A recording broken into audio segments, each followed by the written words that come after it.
Hello YouTube, I hope you are all well, have had a great summer and welcome back to my channel. Before I get started, I thought I would introduce you to my miniature Schnauzer puppy, whom I've called Arnold Schnauzernegger. I thought the name was rather apt, as he is tenacious to say the least, but he is very cute. Anyway, today I will be reviewing James Cameron's victorious action comedy True Lies. The film was released in 1994 to a rapturous reception and amassed a multitude of awards. True Lies had been the first film to have had a production budget of over $100 million and was the third most successful box office hit of that year. It may be worth noting, however, that this is a comparative success in terms of Cameron's enterprises. Contextually speaking, it is not as favoured as his immensely popular Terminator or Aliens films. True Lies is in fact a remake of the French comedy La Totale, which had piqued Cameron's interest prior to the release of his second Terminator feature, and he initiated filming as soon as T2 reached cinemas. James Cameron's involvement was all-encompassing as he directed, produced and wrote the script for True Lies.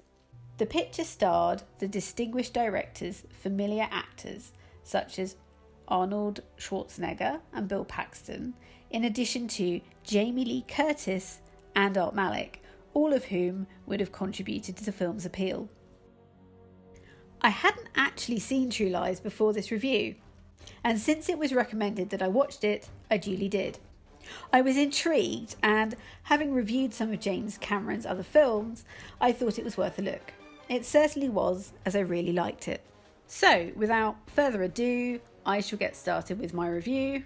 That rhymes. Okay, so I hope you enjoy it. True Lies' opening score was composed by Brad Fiedel, who wrote the soundtrack for the most part of the film and had collaborated with James Cameron on his Terminator ventures. Fiedel's penchant for the synthesizer and heavy soundtracks suit the action genre. Certainly, the pizzicato enhances the initial scene where we see Arnold Schwarzenegger's character Harry Tasker creeping about in the manner of a cat burglar. There is something of an homage to James Bond in this first act. He approaches a gala dinner bereft of an invitation, and immediately the viewer is treated to a glossy, quip-filled series of events. Tasker is leading a double life. His family believe he is an IT salesman, yet he is actually a covert member of a counter-terrorism force. He is in pursuit of a terrorist group and has intel that an art consultant at the function is in cahoots with the operations leader.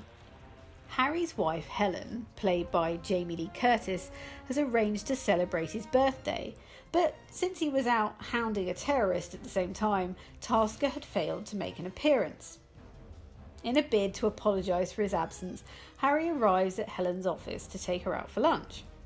Only, when he is about to surprise her, he is privy to a dubious conversation between her and a chap called Simon. Harry is under the fair impression, as we all might be, that Helen is in the midst of an affair, and he utilises his spy paraphernalia and sidekick Albert, played by the excellent Tom Arnold, in order to uncover the minutiae of the situation. Helen had agreed to meet Bill Paxton's character Simon, who is masquerading as a covert operative himself, and by bugging Helen, Harry and Albert discover that she is taken in by Simon's patter. Helen commits to assisting Simon in his phony mission. Simon is in fact a used car salesman, and Harry arrives at his showroom under the pretense of purchasing a car. An insecure Simon reveals to Harry that he uses his spy monologue as a means to pick up usually married women. He gives them a suitcase packed with maps, passports and so forth, contacts them later and embarks on a liaison. It's inventive, I'll give him that. Maybe it was more of a struggle in the pre-Tinder days. Bill Paxton is sublime in this role. He plays it with aplomb. He is reminiscent of Ron Burgundy, or rather, Ron Burgundy is a spitting image of Simon with his roll necks, hilarious lines and general countenance. Simon is possibly the most memorable character in the film and my favourite. Helen isn't interested in having a sordid encounter. Instead, she craves excitement in her life, and Harry, who realises she isn't having an affair, manages to inveigle his wife into his counter-terrorism operation entirely by accident. Adventure is certainly what Helen gets, as the viewer sees the plot develop into a sequence of explosions and combat scenes, all performed with a light-hearted stance.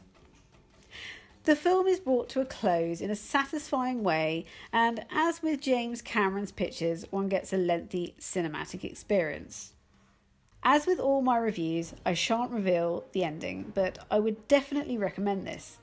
I feel that, for me personally, it was actually Arnold Schwarzenegger's best performance. There were obvious references to various fated dramas, such as Blade Runner, James Bond, The Pink Panther, and the original Mission Impossible television series. It is almost a portmanteau of some of the best love screenplays. True Lies has a wealth of one-liners, plentiful pyrotechnical features, and in-jokes. I thought it was amusing that when Helen announces she was married to Rambo in the film, James Cameron is pertaining to his work on Rambo First Blood Part 2, for which he wrote the screenplay.